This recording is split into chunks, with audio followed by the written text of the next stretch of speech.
Hampshire border. Where? Eastern Essex County. When? From 7 p.m. this evening to 7 p.m. Saturday. Impacts.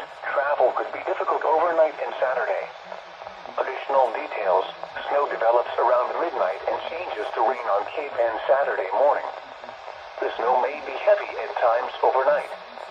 Another period of moderate to heavy snow is possible late Saturday morning into the afternoon. If you must travel, keep an extra flashlight, food, and water in your vehicle in case of an emergency.